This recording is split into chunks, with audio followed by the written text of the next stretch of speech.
Hello everyone. I am Suman Kiro और आज मैं आपके लिए लेकर आया हूँ 12th साइंस का जैक बोर्ड का जो मॉडल क्वेश्चन सेट किया हुआ है टर्म 2 का, उसमें केमिस्ट्री का सेट 2। आपको पता है कि आपका केमिस्ट्री का एग्ज़ाम 19 अप्रैल को है। मुझे आशा है कि आप इसकी तैयारी में लगे हुए हैं। तो यह वीडियो मैं आपके लिए लेकर आ रहा हूँ जिससे कि आप अपनी तैयारी का जायज़ा ले सकें, कि आप ये जांच कर सकें कि आप किस हद तक अपनी परीक्षा के लिए तैयार हैं। तो चलिए हम शुरू करते हैं। तो सेक्शन ए के क्वेश्चंस का हल सबसे पहले देखेंगे। आपको पता है सेक्शन ए से ए में 7 सवाल पूछे जाएंगे, उनमें से कोई 5 का जवाब आपको देना होगा। तो सेट 2 का पहला सवाल है, what is the rate constant of A zero order reaction. Okay, तो जीरो ऑर्डर रिएक्शन का रेट कांस्टेंट का यूनिट होता है मोल पर लीटर पर second. Okay, the unit of rate constant of a zero order reaction is mole per liter per second, है ना। हर set में ये रेट कांस्टेंट का यूनिट से रिलेटेड है। तो मैं पहले भी आपको बताया हूँ कि रेट कांस्टेंट का यूनिट निकालने के लिए आप क्या कीजिए, ये है जनरल फॉर्मूला, मोल पर लीटर 1 माइनस एन, इसका पावर 1 माइनस एन पर सेकेंड। तो एन का वैल्यू यहाँ लगाते जाइए, अगर जीरो लगाएंगे यहाँ तो मोल पर लीटर पर सेकेंड होगा, ठीक है। वैसे ही फर्स्ट ऑर्डर के लिए यहाँ पर 1 लगा देंगे तो ये जीरो हो जाएगा, तो ये पूरा का वैल्यू 1 हो जाएगा, तो फर्स्ट ऑर्डर के लिए पर सेकेंड हो जाएगा। ओके, तो यहाँ ज़ीरो ऑर्डर का पूछा गया है। ओके, कोई सेट में मैं इसको डिटेल में बताया हूँ अब तक। सेट 1, सेट 3, सेट 4 और सेट 5 का आंसर मैंने अपने चैनल में अपलोड कर लिया है, आप उसे देख सकते हैं, प्लेलिस्ट में ये सब अवेलेबल है। Okay, question number 2, define adsorption. Adsorption होता है सरफेस फिनोमिना, ये सरफेस पर होता है। It is the phenomena of accumulation of the molecules of a substance on the surface of another substance resulting into higher concentration of molecules on the surface. Okay, तो यहाँ लिख देना the phenomenon of accumulation। accumulation का meaning होता है deposition, जमा होना। accumulation of molecules of one substance। और आपको पता है जो सब्सटेंस accumulate होता है इसको बोलता है adsorbate। substance on the surface of another substance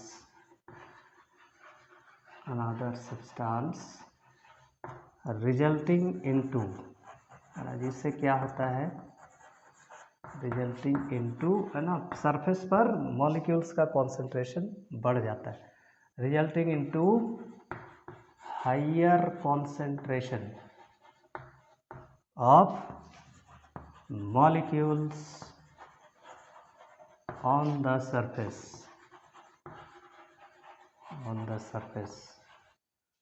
is known as adsorption। So it is the phenomena of accumulation of molecules of one substance on the surface of another substance resulting into higher concentration of molecules on the surface।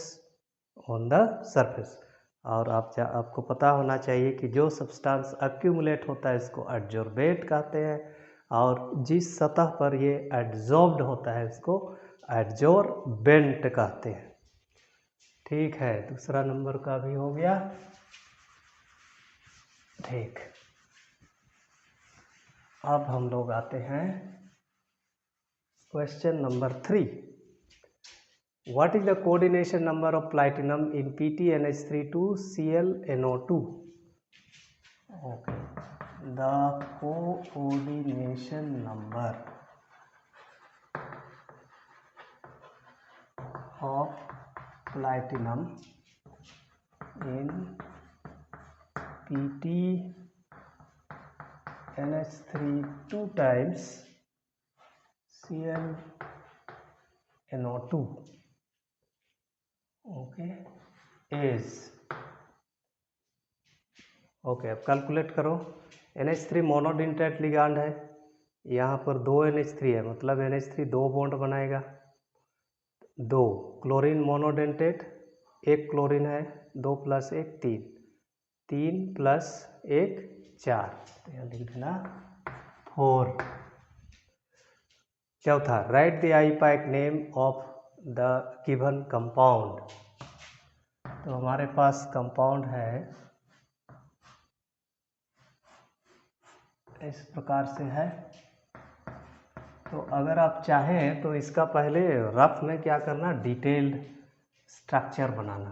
तो इसका मतलब है CH3, ये है CH, ये CH3, फिर यहाँ पर CH, फिर ये है CH2, ये भी है CH2, फिर CH, okay, double bond O, आखिरी में अल्डिहाइड ग्रुप है। फिर नंबरिंग कर देना, ये प्राइमरी फंक्शनल ग्रुप अल्डिहाइड होगा 1 2 3 4 5। ठीक है, तो ऐसा ही यहाँ भी नंबरिंग कर देना 1 2 3 4 5। ओके, एक्चुअली यहाँ पर CH3 CH3 CHOH CH2 CH2 CH। Okay, 1 2 3 4 5 6, हाँ 6 कार्बन होगा, 5 6।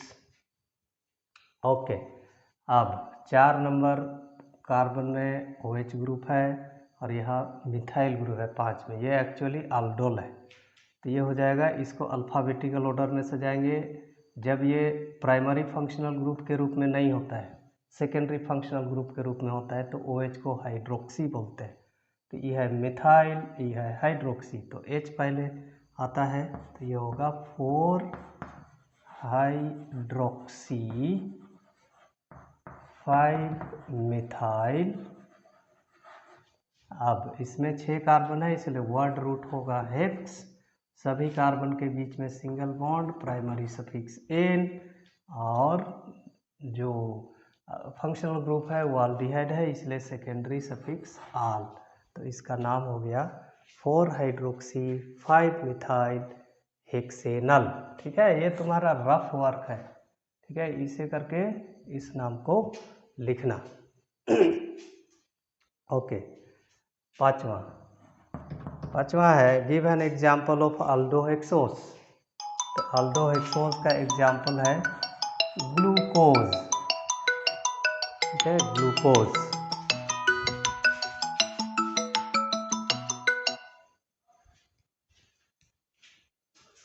ठीक, ग्लूकोज, तो इसमें अल्डिहाइड ग्रुप होता है। तो आपको पता है कार्बोहाइड्रेट्स होते हैं पॉलीहाइड्रोक्सी अल्डिहाइड या पॉलीहाइड्रोक्सी कीटोन। फिर पॉलीहाइड्रोक्सी अल्डिहाइड या पॉलीहाइड्रोक्सी कीटोन। तो इसमें फ्री अल्डिहाइड ग्रुप होता है, जिसमें फ्री कीटोन ग्रुप होता है, और वो होता है फ्रक्टोज, जिसको कीटोहेक्सोस बोलते हैं। इसमें 6 कार्बन होता है। ठीक है, 6 कार्बन होता है, C6H12O6 इसका मॉलिक्यूलर फॉर्मूला होता है। ठीक है, तो एक एग्जाम्पल है अल्डोहेक्सोस का ग्लूकोज।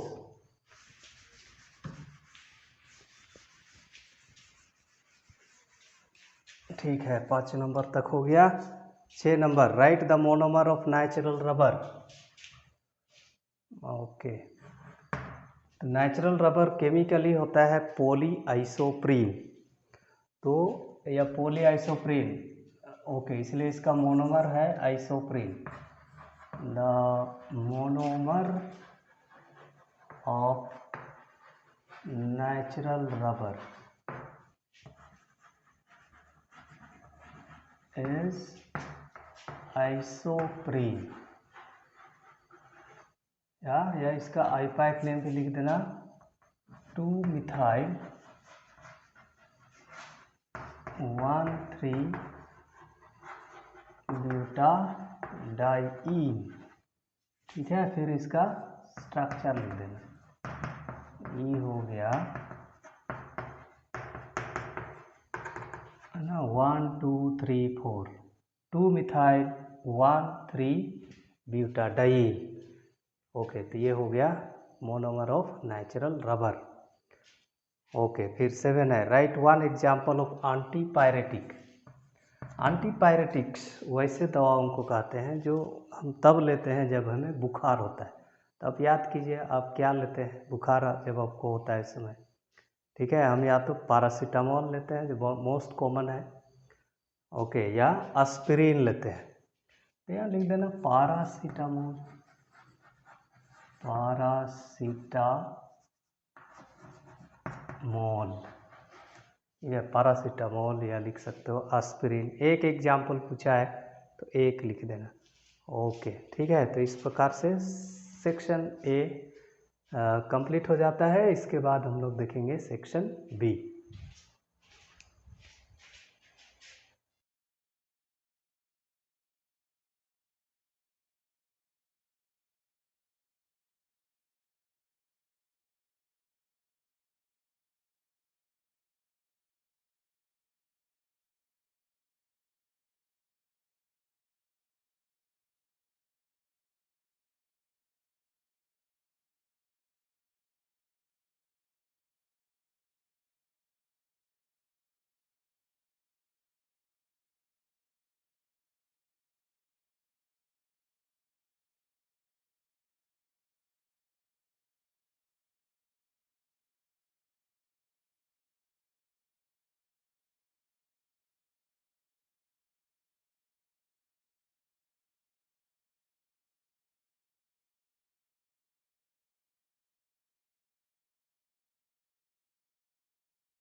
चलिए, अब आते हैं सेक्शन बी के क्वेश्चंस पर। क्वेश्चन नंबर 8 है, differentiate between order and molecularity. Okay, question number 8, एक तरफ लिख देना ऑर्डर, इसको टैबुलर फॉर्म में लिखना।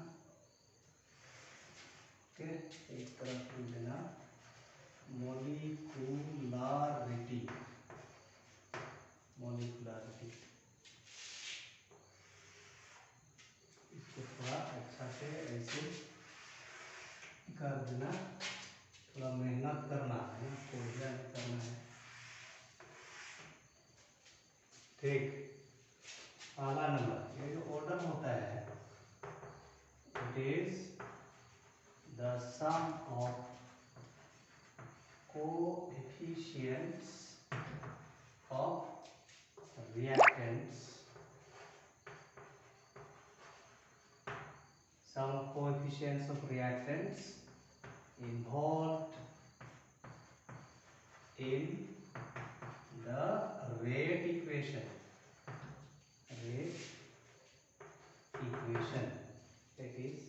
It is the sum of coefficients of reactants involved in the rate equation. Either it is the number of reactants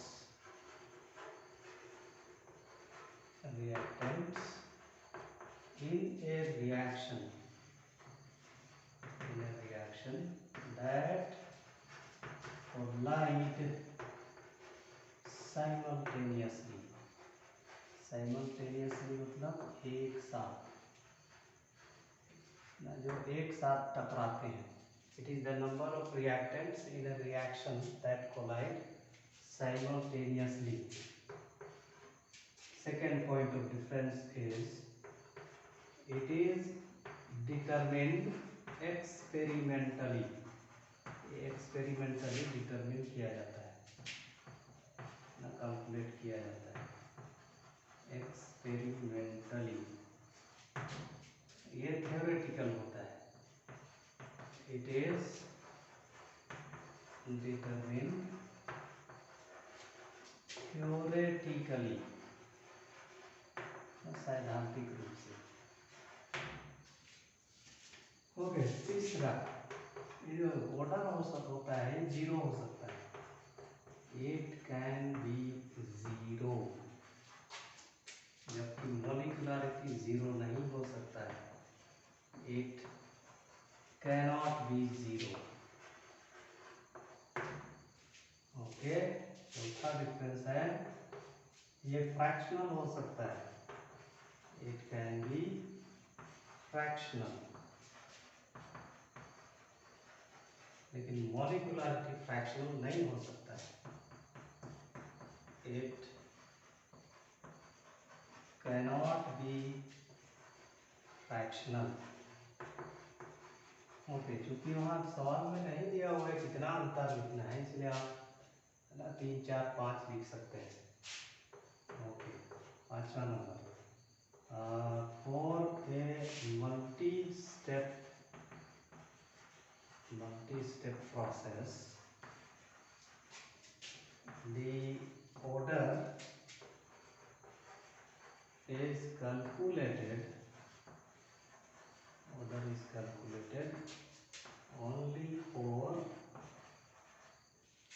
the slowest step. Slowest step के लिए केवल ऑर्डर कैलकुलेट किया जाता है. इसको बोलते हैं रेट डिटरमिनिंग स्टेप. जबकि मॉलिक्यूलरिटी के लिए सब स्टेप को कंसीडरेशन में लेते हैं. Okay. For a multi step process, okay, molecularity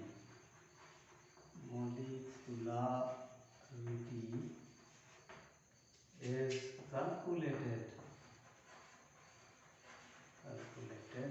for all the steps. ठीक है. इस प्रकार से आप ऐसे खत्म हो जाता है तो लास्ट में ऐसे करके क्लोज कर देना. ठीक है. ठीक है. नीचे वाला थोड़ा नहीं दिखाई दे रहा है. ओके. ठीक. और एक बार इसको रिपीट करते हैं. It is the sum of coefficient of reactants involved in the rate equation. Molecular. It is the number of reactants in a reaction that collide simultaneously. It is determined experimentally. Molecularity is determined theoretically. Order can be zero. Molecularity cannot be zero. It can be fractional. It cannot be fractional. है ना, एकदम easy है.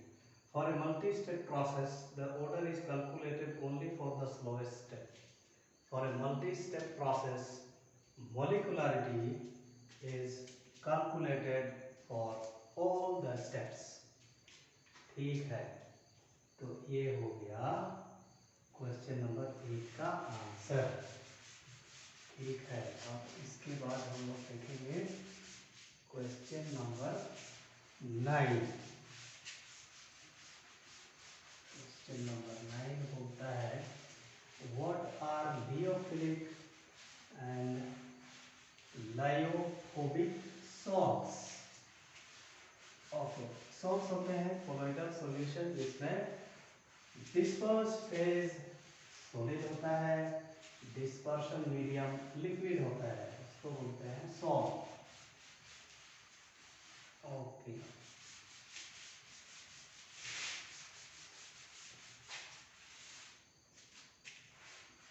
ठीक है, तो question number 9,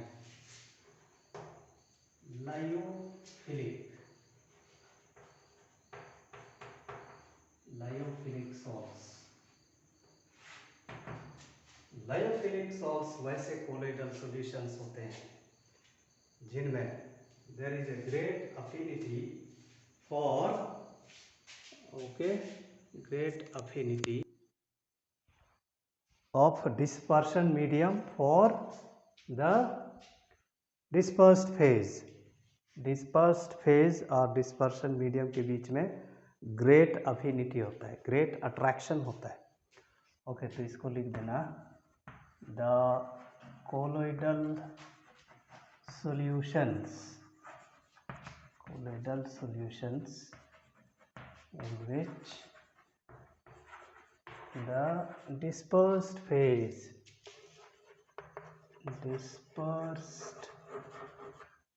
phase has या have a great affinity for the dispersion medium are known as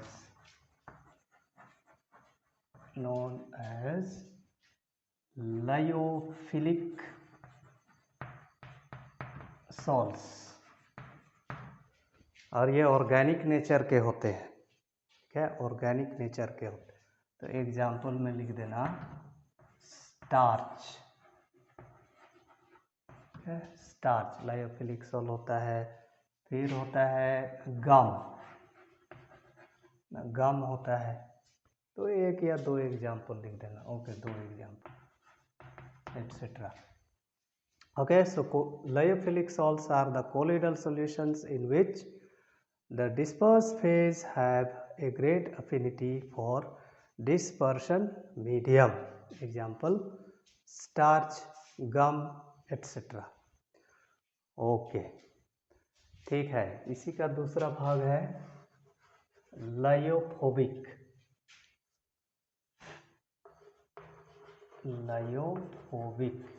तो इसमें डिस्पर्स फेज और डिस्पर्शन मीडियम के बीच में अफिनिटी नहीं होता है या बहुत कम होता है।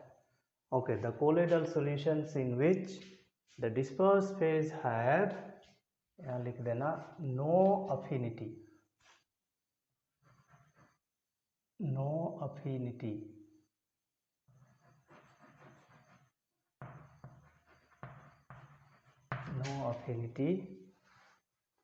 और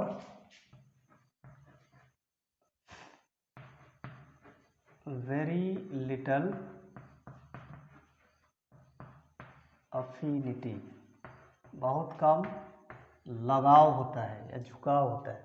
very little affinity for the dispersion medium are known as lyophobic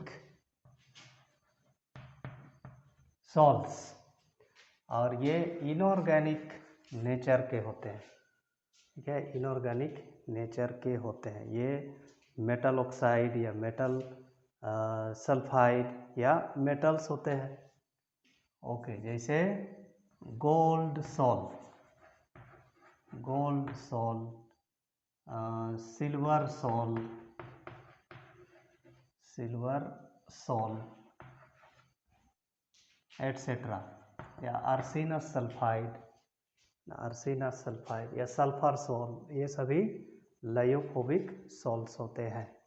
ठीक है, तो ये हो गया क्वेश्चन नंबर 9 का आंसर। अगला सवाल है, यूजिंग आईयूपैक नॉर्म्स राइट फॉर्मूले ऑफ द फॉलोइंग। इनका फॉर्मूला लिखना है। Tetra amine aqua क्लोरिडो cobalt 3 chloride. तो सबसे पहले आप पहचान कीजिए कि इसमें सेंट्रल मेटल आयन कौन सा है। तो देखना कि रोमन स्क्रिप्ट में रोमन न्यूमेरल्स लिखा हुआ रहेगा, जिसके बगल में वही होगा सेंट्रल मेटल आयन। तो उसी से क्या करना है, स्क्वायर ब्रैकेट ओपन करना है। तो यहाँ कोबाल्ट, तो CO। अब टेट्रा अमीन, टेट्रा मतलब 4, अमीन मतलब NH3, ये 4 बार है। फिर अक्वा, अक्वा होता है H2O को अक्वा बोलते हैं। फिर क्लोरिडो, तो यहाँ Cl लिख देना है, फिर इसको क्लोज कर देना है। अब काउंटर आयन कितना होगा, ये न्यूट्रल लिगांड है, ये भी न्यूट्रल लिगांड है।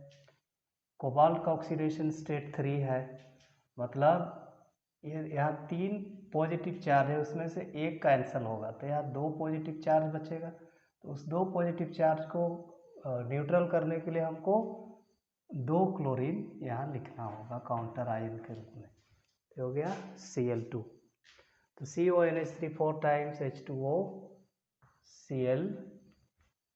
Cl2। ठीक, बी नंबर है टेट्रा कार्बोनाइल निकेल 0। तो निकेल 0, तो स्क्वायर ब्रैकेट ओपन करना, निकेल का सिंबल लिखना। अब tetra carbonyl, carbonyl carbon monoxide को बोलते हैं कार्बोनाइल, और ये न्यूट्रल लिगांड होता है, और ये 4 बार है, तो ई हो जाएगा इसका आंसर, NiCO 4 टाइम्स। नेक्स्ट है पोटाशियम ट्राईऑक्सीलेटो क्रोमेट। तो यहाँ पर गैप है, मतलब ये काउंटर आयन है और ये है कोऑर्डिनेशन एंटिटी। अब यहाँ क्रोमेट है ना, एनायोनिक कॉम्प्लेक्स, तो क्या करना, ये क्रोमेट क्रोमियम ट्राईऑक्सीलेटो, ऑक्सीलेटो होता है C2O4 ट्राई 3। अब इधर कितना पोटाशियम होगा, तो ऑक्सीलेटो, ऑक्सीलेट में 2 नेगेटिव चार्ज होता है, तो 3 ऑक्सीलेट में हो गया 6 नेगेटिव चार्ज। क्रोमेट, क्रोमियम का ऑक्सीडेशन स्टेट 3 है, इसका मतलब अगर E नहीं होता तो यहाँ 3 नेगेटिव चार्ज होता, इसलिए यहाँ पर लिख देंगे K3। ठीक है, एकदम आसान से इसको आप जवाब लिख सकते हैं, पूरा का पूरा नंबर आएगा। तो इस टॉपिक से कोऑर्डिनेशन कंपाउंड से या तो फॉर्मूला लिखने के लिए या आईयूपैक नाम लिखने के लिए प्रायः पूछा जाता है। ठीक है, इसको नोट कर लीजिए।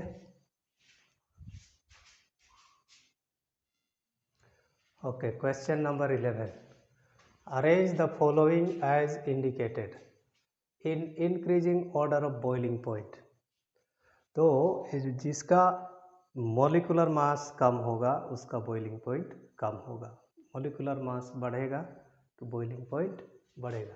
तो यहाँ पर ये हो जाएगा ओके CH3NH, सबसे कम बॉइलिंग पॉइंट होगा CH3 2 टाइम्स NH का, ठीक है, डाइमिथाइल अमीन का।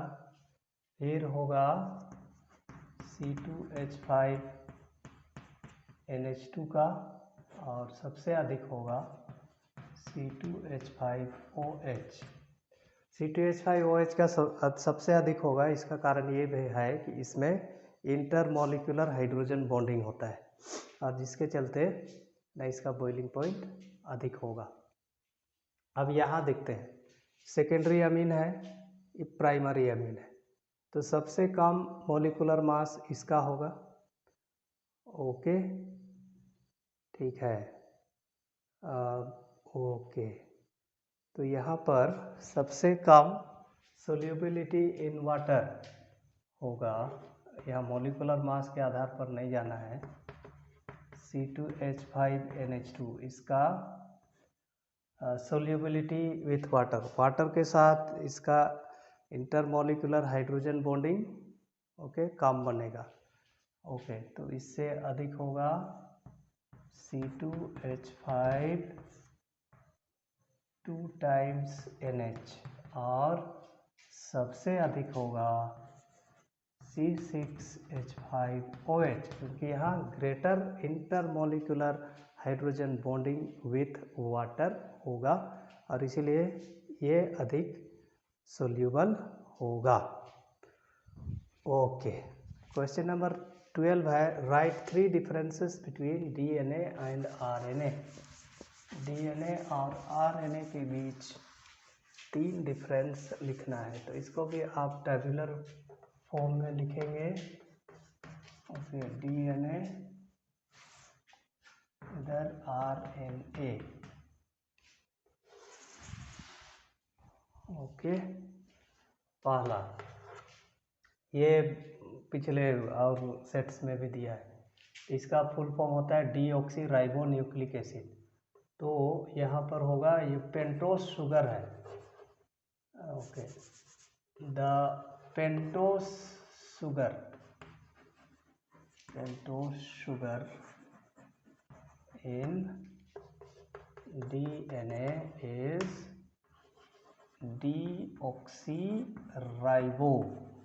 डीऑक्सीराइबोज लिखते हैं, पढ़ते हैं राइबो।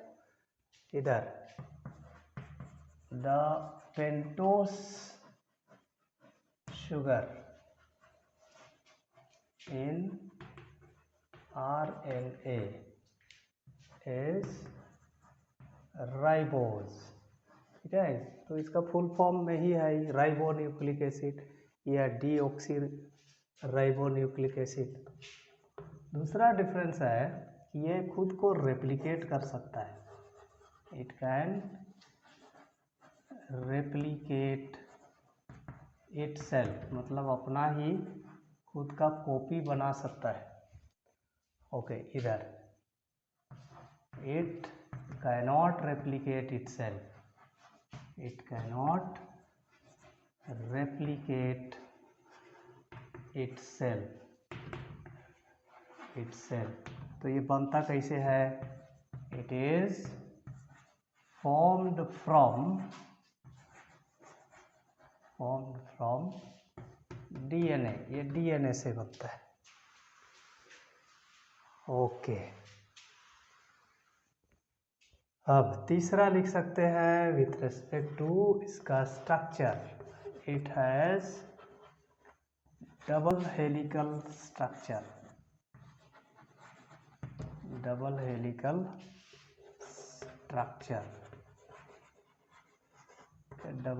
हेलिकल स्ट्रक्चर, और इसका होता है सिंगल स्ट्रैंडेड या single helical structure, it has single helical structure. Okay, 3 पूछा है तो मैं और एक बता रहा हूँ, ये 4 में से कोई 3 लिखना। अगला है ना, अगला हम इसको डिफ्रेंशिएट कर सकते हैं विथ रेस्पेक्ट टू इसका फंक्शन। इसका 2 फंक्शन है, इट कंट्रोल्स मेटाबॉलिज्म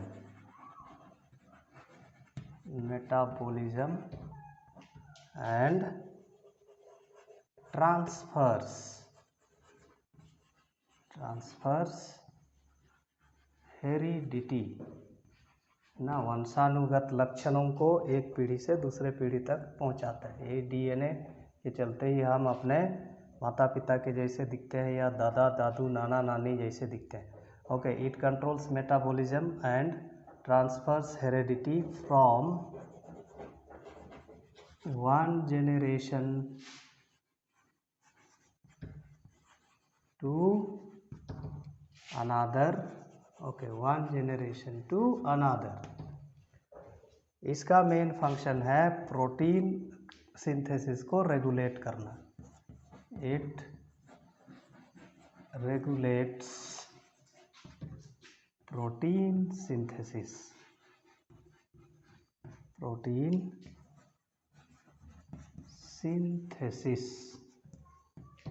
ठीक है, तो ये 4 में से कोई 3 लिखना। पहला है the pentose sugar in DNA is deoxyribose.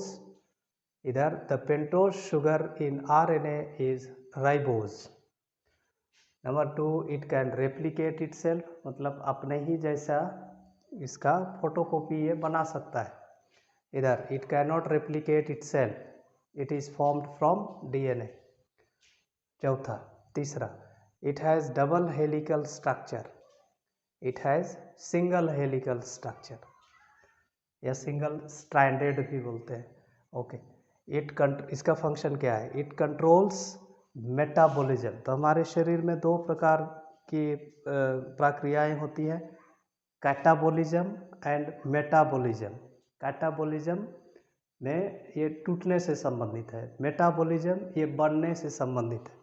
तो ये कंट्रोल करता है मेटाबॉलिज्म को और ट्रांसफ़र करता है हेरेडिटी को from one generation to another. वंशानुगत लक्षणों को एक पीढ़ी से दूसरे पीढ़ी तक ट्रांसफ़र करता है। आरएनए का मेन काम है प्रोटीन सिंथेसिस को रेगुलेट करना। ओके, ठीक है, ठीक है। उसके बाद जाएंगे अगला सवाल। अगला सवाल है explain with examples addition polymerisation. Addition polymerisation वैसा पॉलीमराइजेशन होता है जिसमें मोनोमर्स कंप्लीटली एक दूसरे के साथ जुड़ते हैं और पॉलीमर बनाते हैं ना, लार्ज मॉलिक्यूल बनाते हैं, और इसमें कोई साइड प्रोडक्ट नहीं बनता है। ओके, तो यहाँ लिख सकते हैं the polymerisation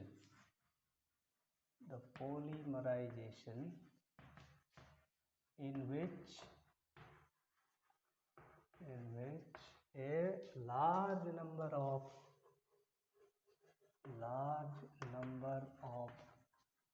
monomers completely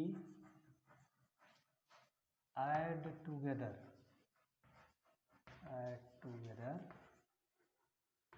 to form a large molecule.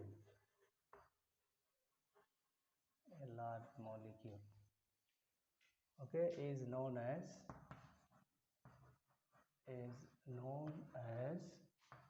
addition polymerization। ठीक है, पॉलीमराइजेशन होता है the process by which a large number of simple molecules known as monomers add together to form a large molecule of high molecular mass। Okay, तो example simple कोई भी example लिख सकते हो ना। इथीन का पॉलीमराइजेशन होगा तो पॉलीथीन बनेगा, पॉलीमराइज ना, तो क्या होगा, ये चेन दोनों तरफ बढ़ेगा, डबल बॉन्ड सिंगल बॉन्ड में बदल जाएगा। ये हो गया आपका पॉलीथीन। ठीक, कंडेंसेशन पॉलीमराइजेशन वैसा पॉलीमराइजेशन होता है जिसमें मोनोमर्स का कंडेंसेशन होता है और पॉलीमर बनता है, और इसमें small molecules NH3 HCl okay इत्यादि है ना साइड प्रोडक्ट के रूप में बनते हैं जिसको एलिमिनेट कर दिया जाता है। ओके, तो यहाँ लिख देना द पॉलीमराइजेशन, या द प्रोसेस भी लिख सकते हो, the polymerisation in which monomers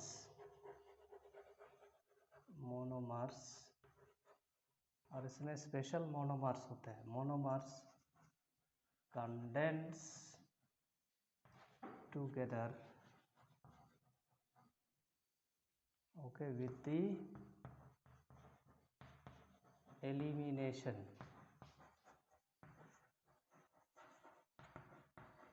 of small molecules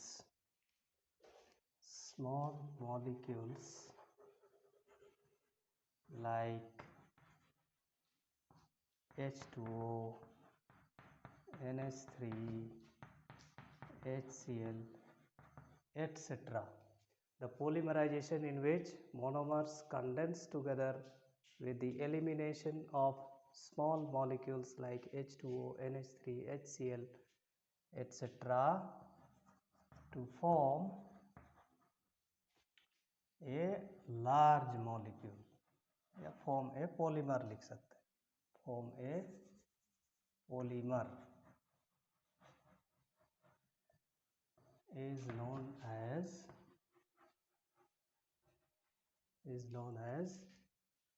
condensation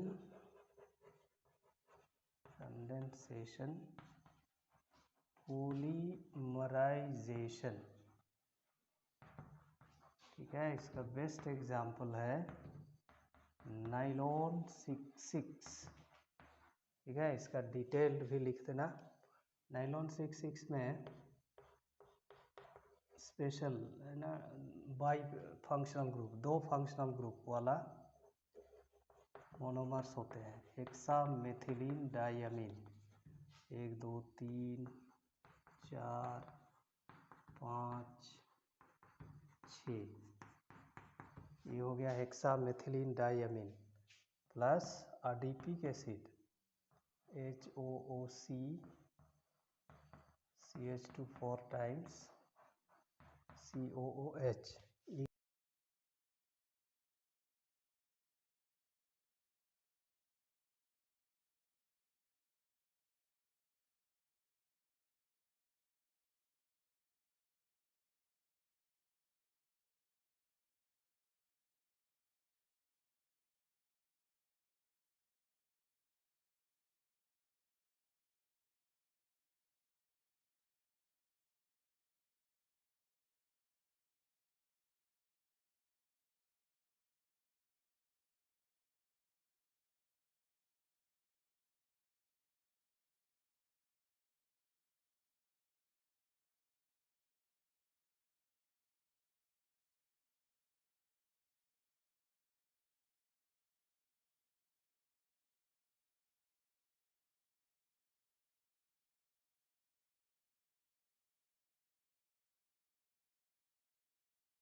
n molecules, E भी होगा n molecules. ओके, तो इनका पोलीमराइजेशन होगा. ठीक है, पोलीमराइज. ओके, नीचे वाला नहीं दिख रहा होगा. ओके, इनका पोलीमराइजेशन होगा तो NH2 का H और COH का OH जुड़कर जल बनाएंगे और बाकी आपस में जुड़ेंगे. ओके, तो ये होगा NH CH2 1 2 3 4 5 6 6 टाइम्स है NH. फिर यहाँ का OH तो हट जाएगा जल के रूप में, यहाँ CO CH2 4 times CO. Okay, N. यही है नाइलॉन 66। ठीक है, इसको यहाँ लिखना था तीर चिन्ह के नीचे, एनीवे इसको यहीं लिखते हैं। ओके, तो ये हो जाएगा NaCH2 1 2 3 4 5 6 बार है 6। फिर यहाँ का OH हट जाएगा, CO बचेगा, CO CH2 4 times CO N। यही है नाइलॉन 66 प्लस इधर होगा NH2O। तो इस प्रकार का पॉलीमराइजेशन को कहा जाता है condensation polymerisation. The polymerisation in which monomers condense together. Condensation का मतलब ही है addition with the elimination of some by products. Okay, condense together with the elimination of small molecules like H2O, NH3, HCl, etc. to form a polymer, a large molecule is known as condensation polymerization, है ना। तो यहाँ लिख सकते हो ये वाला example, hexamethylene diamine plus adipic acid, इसका नाम है एडिपिक एसिड, इनका पॉलीमराइजेशन होता है तो नाइलॉन 66 बनता है, और साथ में H2O का एलिमिनेशन होता है, हटाया जाता है।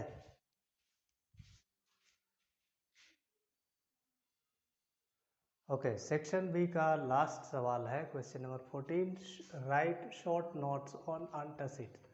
ये और सेट में भी है ये। ओके, तो ये वैसे केमिकल सब्सटेंस होते हैं, ये वैसे मेडिसिन होते हैं जो स्टमक का एसिडिटी को न्यूट्रलाइज करते हैं। तो यहाँ लिख सकते हो द केमिकल सब्सटेंसेस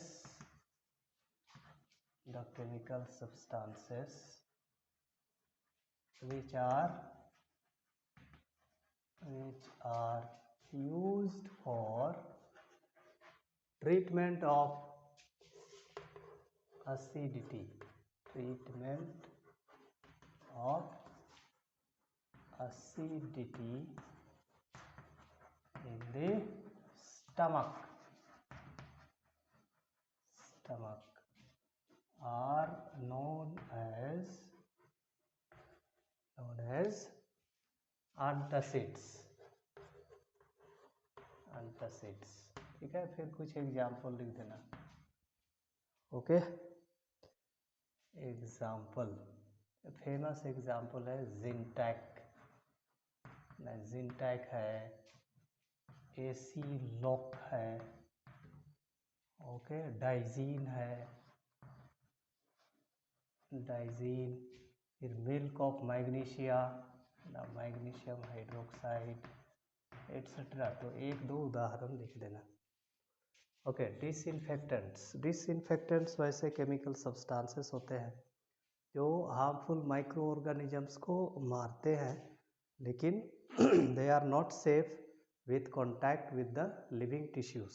जैसे जो हम यूज़ करते हैं फिनाइल, लाइजोल, ना, ये सब यूज़ किया जाता है, और इनका इस्तेमाल होता है ये ड्रेन्स, बाथरूम्स इत्यादि को डिसइंफेक्ट करने के लिए।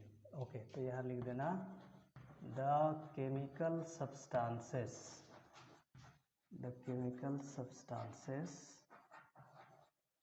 which kill the harmful microorganisms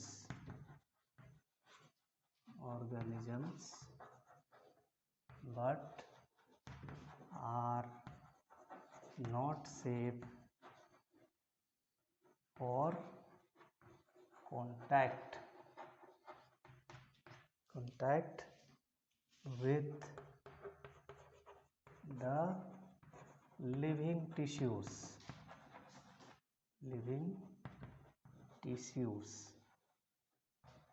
are known as disinfectants।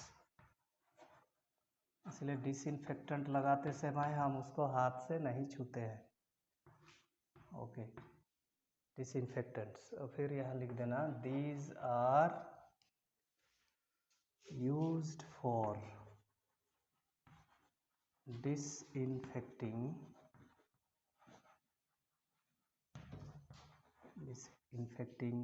toilets,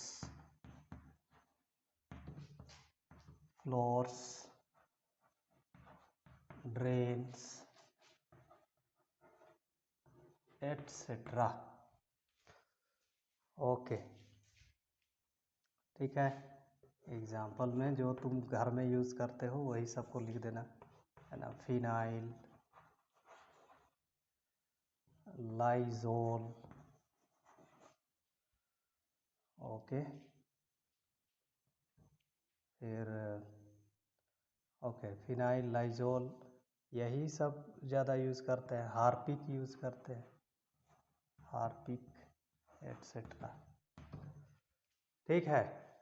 So disinfectant are the chemical substances which kill the harmful microorganisms but are not safe for contact with the living tissues, इसलिए हम इसको हाथ से नहीं पकड़ते। Are known as disinfectants. These are used for disinfecting toilets, floors, drains, etc. Example जो आप अपने घरों में यूज़ करते हैं उन्हीं को लिख देना, है ना। हम क्या क्या यूज़ करते हैं, फिनाइल यूज़ करते हैं, लाइजोल यूज़ करते हैं, हार्पिक यूज़ करते हैं, तो इन्हीं का एग्जाम्पल लिख देना। तो इस प्रकार से सेक्शन बी कंप्लीट हो जाता है। इसके बाद हम लोग देखेंगे सेक्शन सी के सवाल।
चलिए अब आते हैं सेक्शन सी के सवाल।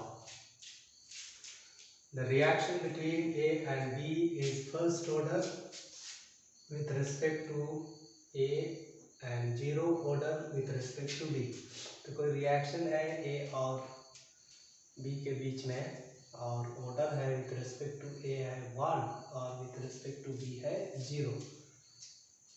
ओके, तो हमको क्या करना है, fill in the blanks in the following table. तो यहाँ 4 एक्सपेरिमेंट है। ए का कॉन्सेंट्रेशन, बी का मोलर कॉन्सेंट्रेशन, इनिशियल रेट दिया हुआ है। ओके, तो सबसे पहले क्या करेंगे, रेट का एक्सप्रेशन लिखेंगे using law of mass action. तो चूंकि विथ रेस्पेक्ट टू ए है फर्स्ट ऑर्डर, इसलिए रेट बराबर होगा के into concentration of A into concentration of B power zero. किसी भी संख्या का घात जीरो बराबर होता है 1, इसलिए हो जाएगा के ए। अब एक्सपेरिमेंट 1 से हम पहले के का वैल्यू निकालेंगे, क्योंकि इधर बाकी एक्सपेरिमेंट में भी हमको के का वैल्यू यूज करना होगा। तो एक्सपेरिमेंट 1 में दिया हुआ है ए का कॉन्सेंट्रेशन 0.1 मोल पर लीटर।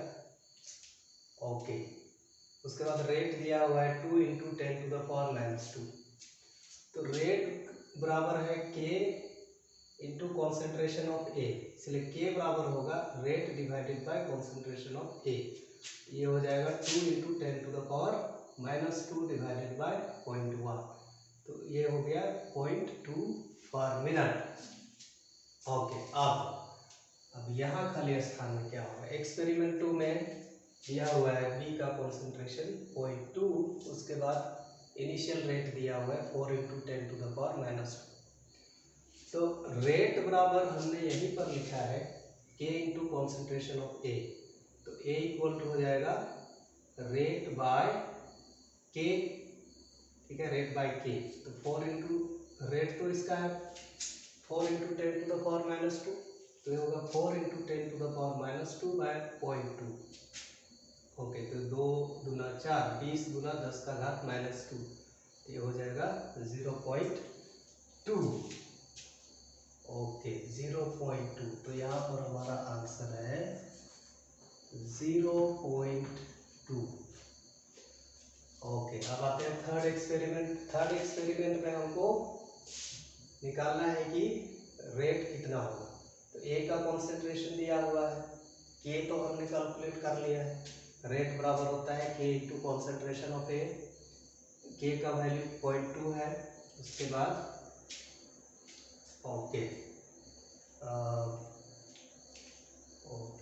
के इंटू ए का कॉन्सेंट्रेशन दिया हुआ है 0.4, तो होगा 0.2 इंटू 0.4 इक्वल टू 0.08। इसको हम लिख सकते हैं 8 इंटू 10⁻², यहाँ हो जाएगा 8 इंटू 10⁻²।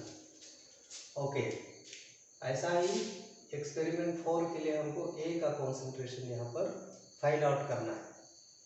तो रेट बराबर तो है इतना 2 इंटू 10⁻², के हमने शुरू में ही कैलकुलेट कर लिया है 0.2।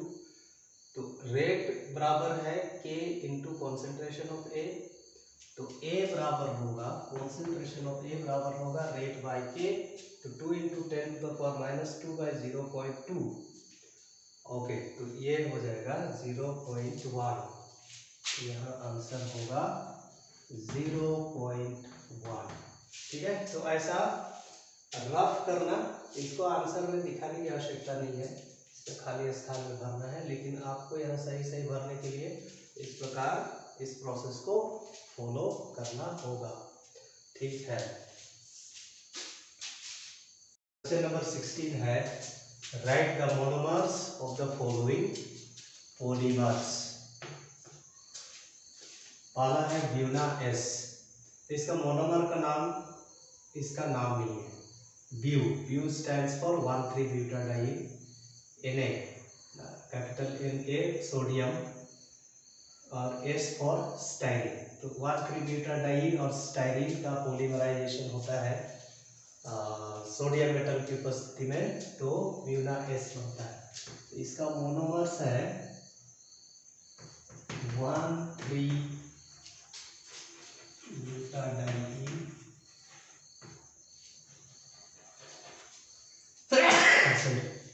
And styrene.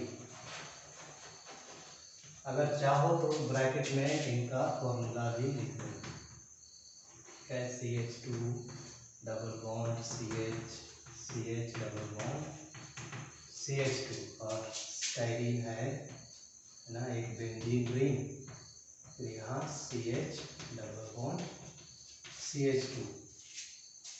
ब्यूना एन, यहाँ भी ब्यू स्टैंड्स फॉर 1,3-ब्यूटाडाइन,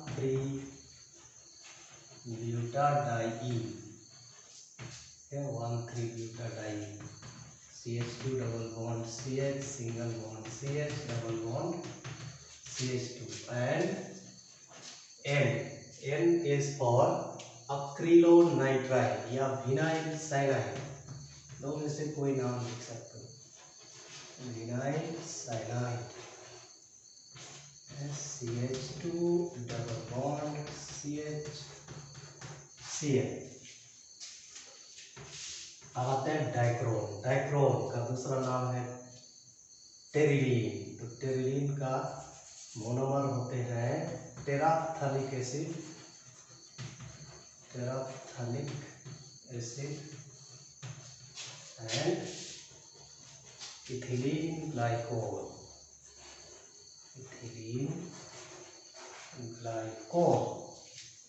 ओके, इसका स्ट्रक्चर होता है बेंजीन 1,4-डाइओइक एसिड, COOH, इधर भी COOH, यह इसका स्ट्रक्चर।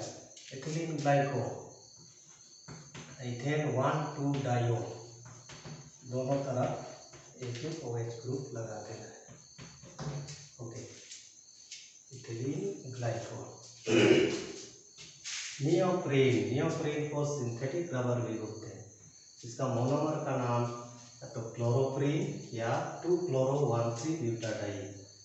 ओके, 2-chloro-1,3-ब्यूटाडाइन।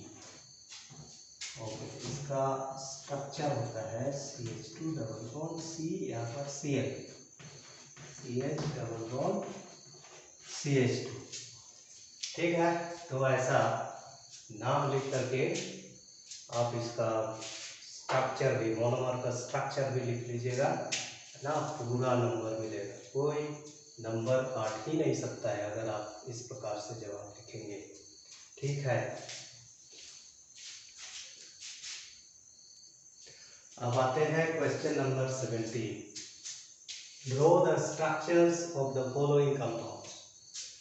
पहला है H2S2O7, ओलियम या फ्यूमिंग सल्फ्यूरिक एसिड भी बोलते हैं। तो इसमें 2 सल्फर है। अगर 2 सल्फर है और ऑक्सीजन का नंबर ऑड नंबर में है तो 2 सल्फर के बीच में डायरेक्ट बॉन्ड नहीं होगा।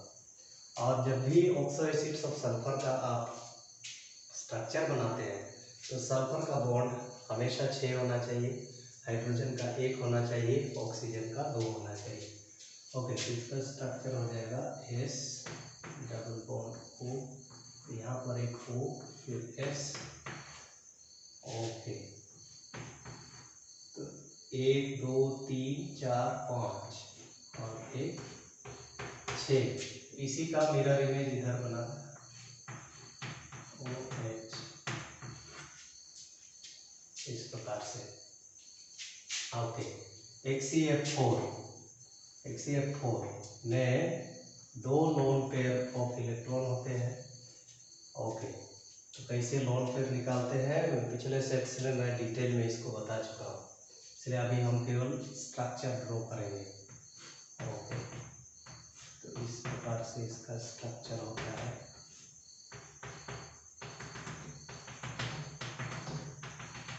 ठीक है, एक लोन पेयर यहाँ पर और दूसरा लोन पेयर नीचे। ओके, ClF3 में भी 2 लोन पेयर होता है। तो यहाँ क्लोरीन, फिर इधर लोन पेयर ऑफ इलेक्ट्रॉन्स दिखा देना, फिर 3 फ्लोरीन, 1 फ्लोरीन यहाँ, तो ये होगा, ये हो गया ट्राइगोनल प्लेनार। तो इसका ज्योमेट्री होगा ट्राइगोनल बाई पिरामिड। ओके, लेकिन स्ट्रक्चर होगा टी शेप। इसको ऐसे कर देंगे तो टी के जैसा दिखेगा, टी शेप। ओके, IF7 का central, okay, metal central item यहाँ पर है आयोडीन। आयोडीन का ऑक्सीडेशन स्टेट यहाँ +7 है, मतलब 7 बॉन्ड होगा। ओके, आयोडीन का 7 बॉन्ड। तो पहले इस प्रकार स्क्वायर प्लेनार बना लेना।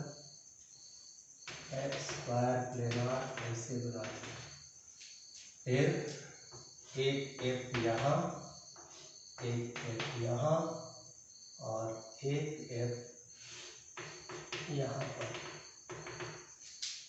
तो ये हो गया पेंटागोनल बाइपिरामिड।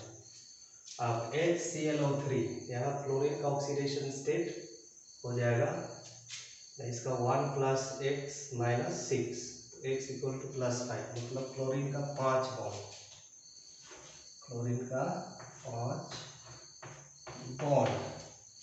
ओके, तो एक हो गया, फिर इधर एक डबल बॉन्ड O, इधर में डबल बॉन्ड O, ठीक है। तो ये बन जाएगा ट्राइगोनल प्लेनार। ओके, तो इस प्रकार से इनका स्ट्रक्चर ड्रॉ करना।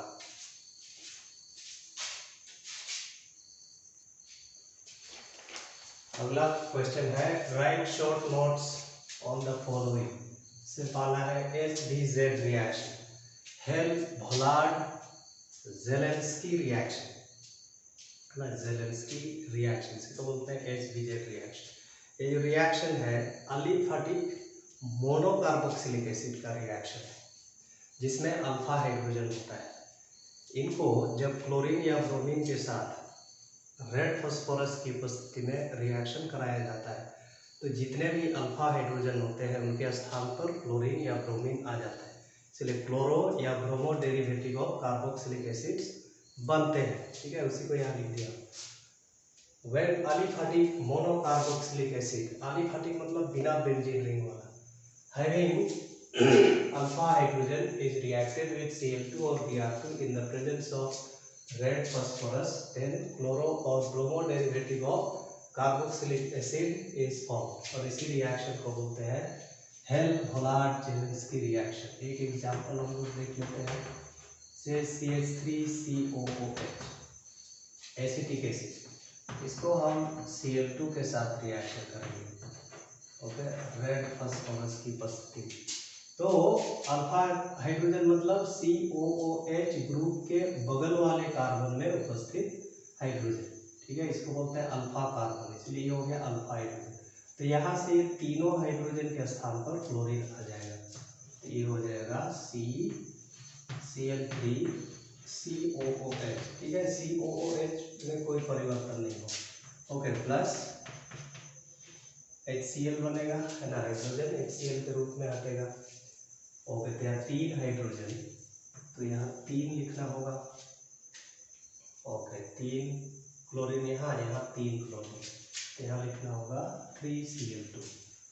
ओके, अगर यहाँ Br2 लेंगे तो यहाँ H की जगह में ब्रोमीन आ जाएगा, तो इसको बोलते हैं अल्फा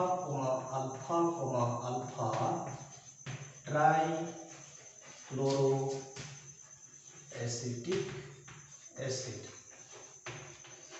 ट्राइक्लोरोएसिटिक एसिड।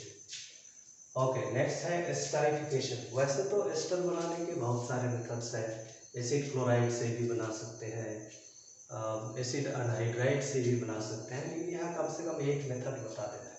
तो कार्बोक्सिलिक एसिड का रिएक्शन जब अल्कोहल के साथ होता है in the presence of concentrate H2SO4, तो एस्टर बनता है, उसी को बोलते हैं esterification. Carboxylic acids react with alcohol in the presence of concentrate H2SO4 to form esters. This reaction is known as esterification. Okay, for example, कोई एक example लिख देना, CH3COH plus CH3OH, okay, concentrate H2SO4, तब बनेगा यहाँ का OH और यहाँ का H, ये हट जाएगा, जल के रूप में हट जाएगा, बाकी बचेगा वो आपस में जुड़ जाएगा, यहाँ हो जाएगा CH3CO, OH हटेगा, ये H के साथ जुड़ेगा, इधर OCH3 CH3COOCH3 प्लस H2O, इसको बोलते हैं मिथाइल एसीटेट या मिथाइल इथेनोवेट, मिथाइल एसीटेट। ओके, तो ये क्या होता है उसको लिख लेना और कोई एक एग्जांपल लिख लेना। ओके, सी नंबर है क्लेमेंसन्स रिडक्शन। ओके, क्लेमेंसन्स रिडक्शन, ये अल्डिहाइड या कीटोन का कंप्लीट रिडक्शन होता है, ठीक है, जिंक अमलगम और HCl की उपस्थिति में, तो अल्केन बनता है। ओके, पार्शियल रिडक्शन होने से अल्डिहाइड का अल्डिहाइड बदल जाता है प्राइमरी अल्कोहल में और कीटोन बदल जाता है सेकेंडरी अल्कोहल में, तो ये कंप्लीट रिडक्शन हो रहा है। ओके, क्लेमेंसन्स रिडक्शन, क्लेमेंसन रिडक्शन, ठीक है, इसमें लिख देना when aldehyde or ketone is reduced by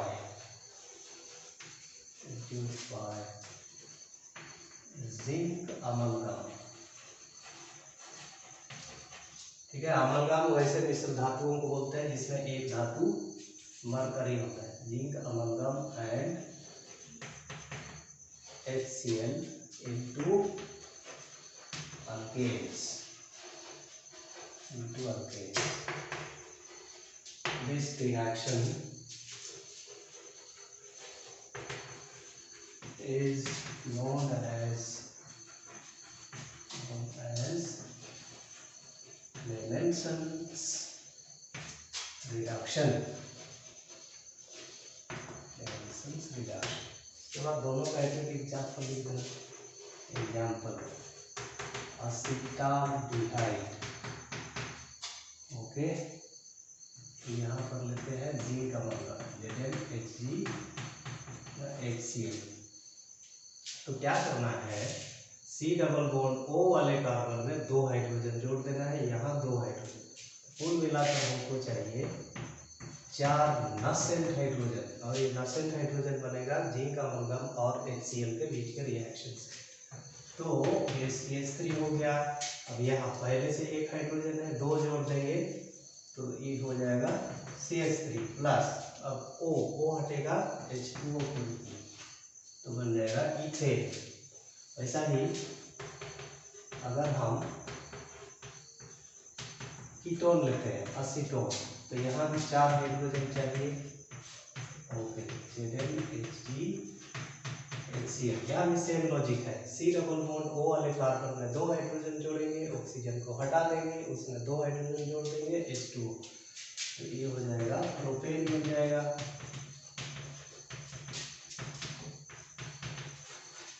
okay, ठीक है। ओके, अब और एक सवाल बाकी है, अब आते हैं लास्ट सवाल पर। Aniline plus chloroform plus alcoholic KOH, तो प्राइमरी अमीन को क्लोरोफॉर्म और अल्कोहलिक KOH के साथ हल्का गर्म करते हैं, वार्म करते हैं, तो एक बहुत ही वाइट स्मेलिंग प्रोडक्ट बनता है जिसको बोलते हैं आइसोसाइनाइड। क्या आइसोसाइनाइड बनेगा, C6H5NC प्लस K हट जाएगा KCl के रूप में प्लस H2O। अब यहाँ पर 3 क्लोरीन है, तो इधर भी 3 बनाने के लिए इसको बैलेंस करना, यहाँ पर 3 लिखना, तो यहाँ 3 लिखेंगे तो यहाँ भी 3 लिखना होगा, ओके, तो H2 हाइड्रोजन यहाँ, एक 3 और 3 6, यहाँ 3H2, ठीक है, इसको बोलते हैं ओके कार्बाइल अमीन सिंथेसिस, फिनाइल आइसोसाइनेट। अब अनिलीन का रिएक्शन कॉन्सेंट्रेट H2SO4 के साथ करेंगे, तो अनिलीनियम बाइसल्फेट बनेगा,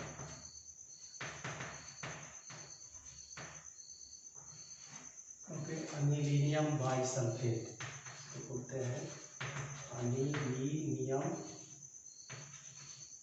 बाइसल्फेट या हाइड्रोजन सल्फेट, तो इसमें H2SO4 H plus plus HSO4 के रूप में टूटता है। यहाँ नाइट्रोजन के पास लोन पेयर ऑफ इलेक्ट्रॉन है, तो इलेक्ट्रॉन H प्लस इसमें जुड़ जाता है नाइट्रोजन में। ओके, तो ये NH3 प्लस हो जाता है, तो फिर ये HSO4 यहाँ जुड़ता है, अनिलीनियम बाइसल्फेट।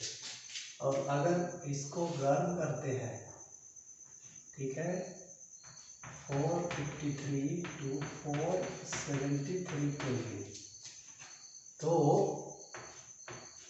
बनता है,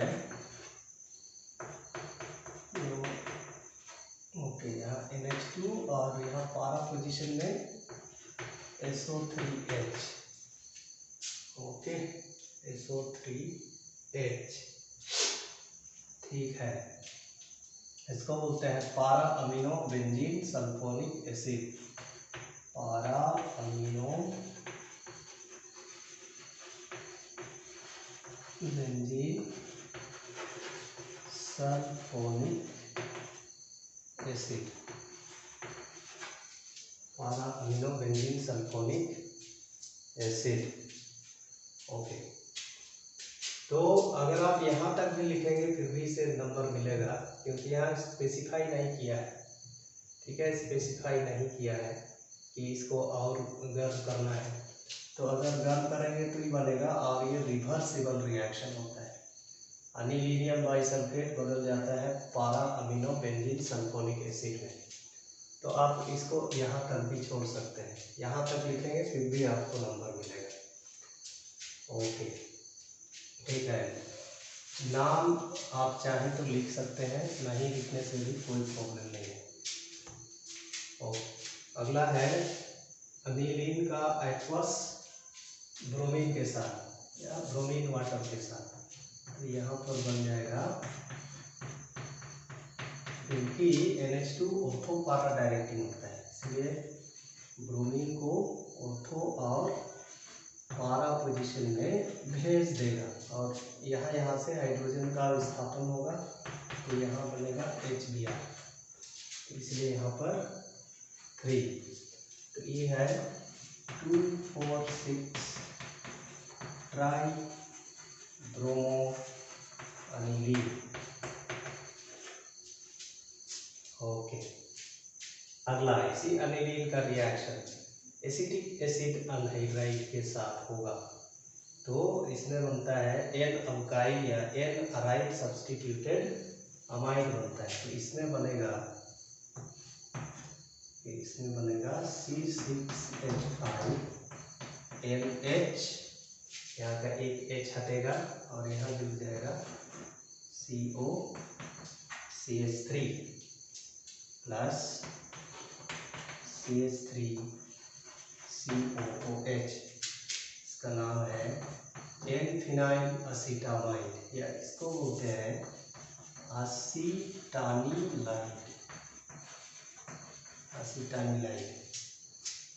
ओके, नेक्स्ट है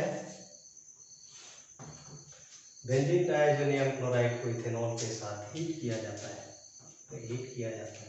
तो बेंजीन बनता है और इथाइल अल्कोहल का ऑक्सीडेशन असीटाल्डिहाइड में हो जाता है, फिर साथ में बनता है N2 नाइट्रोजन गैस, फिर बनता है HCl।